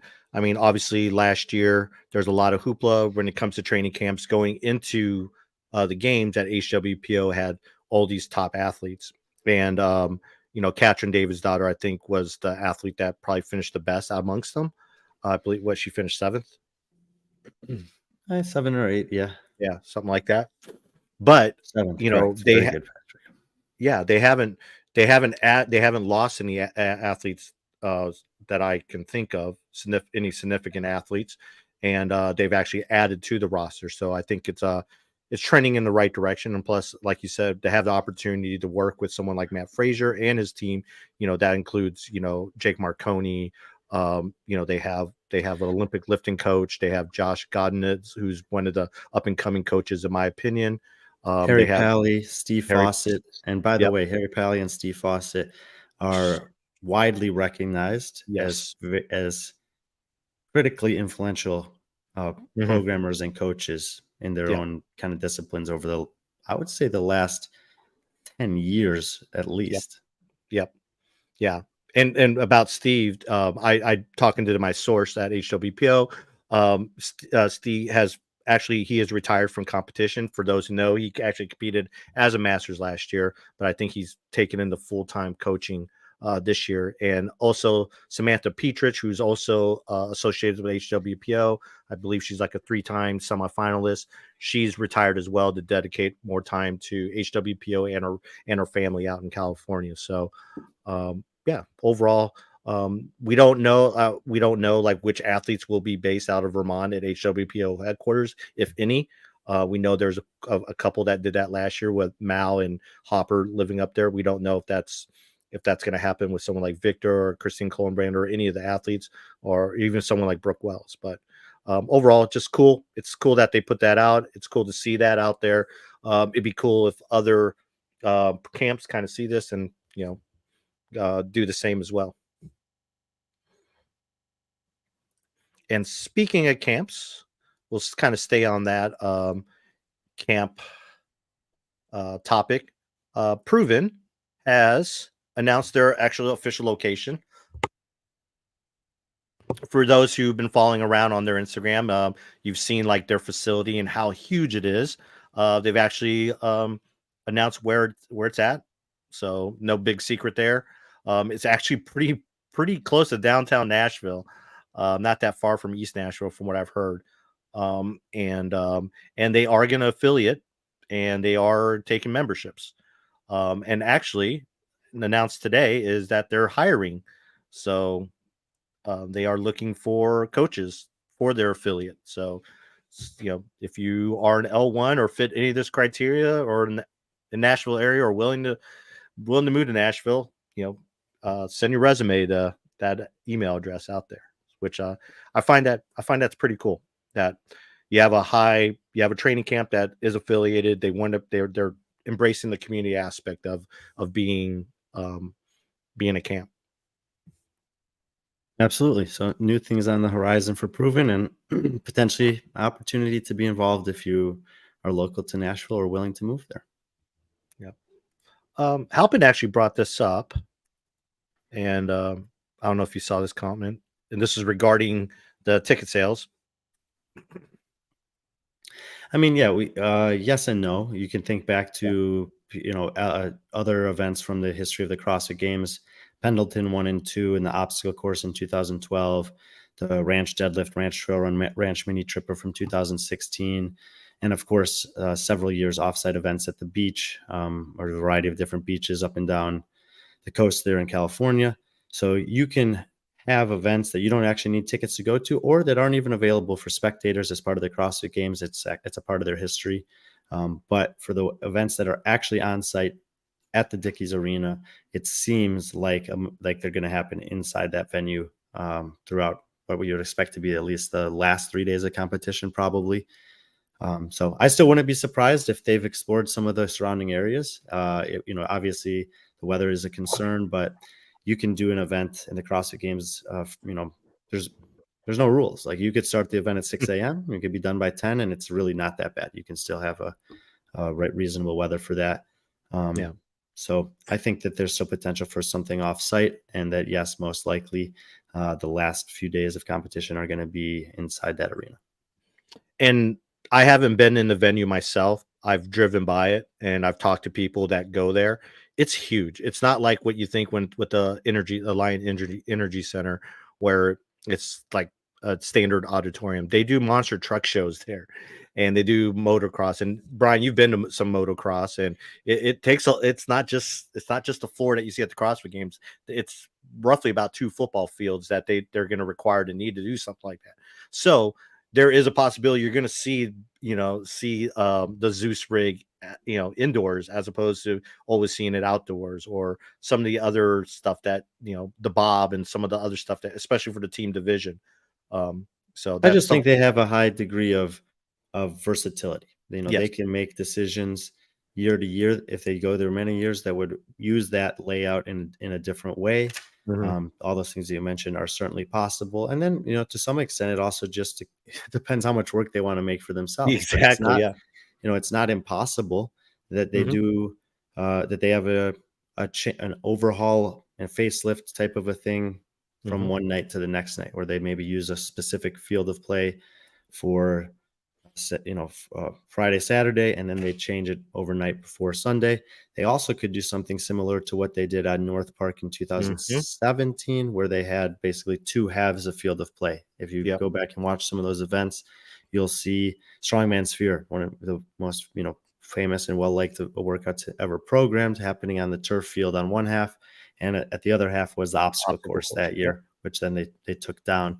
And since then they've expanded the North Park to be bigger, but in that first year they had those 2 things. And so I still think that there's an element of having the turf that's valuable for certain events, and when it comes to programming, and they certainly could put turf in that arena. And maybe it's the only facelift, so to speak, is the floor, where they're like, okay, we're going to have all our turf events on Friday. Maybe we do something offsite Thursday, and we do a turf style workouts on Friday. We lay down the rubber mats overnight, and then Saturday, Sunday is more like what you'd expect to see in a Coliseum type setting. Yeah, and anything that type of venue, the crew that they have working there, they're used to changing things out, like from taking all the dirt from Monster Truck Show to going straight to a concert in 2 days. So, and plus it's Rogue. Rogue will be able to adapt to anything that Dave or the CrossFit Games staff, imagines. So I wouldn't put anything past Rogue. If they need to build something inside that to accommodate somebody, Rogue will figure it out. Katie and Bill are well versed in adapting and creating cool stuff. So, but is there anything else? Yeah. Bella did apologize that she couldn't make the show. She is actually she is moving to San Diego, so she's getting all prepared. So for those who tuning in to see her beautiful face and got stuck with me and Brian, who's now frozen, our apologies on that. But we'll give Brian a second here to unfreeze if he doesn't. But yeah, but we do have a show tomorrow, a special show. It'll be on tomorrow night. I believe 8:15 Eastern, 7:15 Central. We'll have Ant and Ed Haynes. If those who don't know Ant or Ed Haynes, Ant is based out of Hong Kong, 2-time games athlete, had a great year last year. Ed is his brother, who also is his coach. They run an affiliate out of Hong Kong. And so we were able to catch up with them and talk to them in Dubai, and they're just very interesting people. We have a bunch of questions. They're just good people, and we hope you join us tomorrow night when we have them on. And yeah, but until then, again, hopefully like, subscribe, and as always, be friendly, our friends.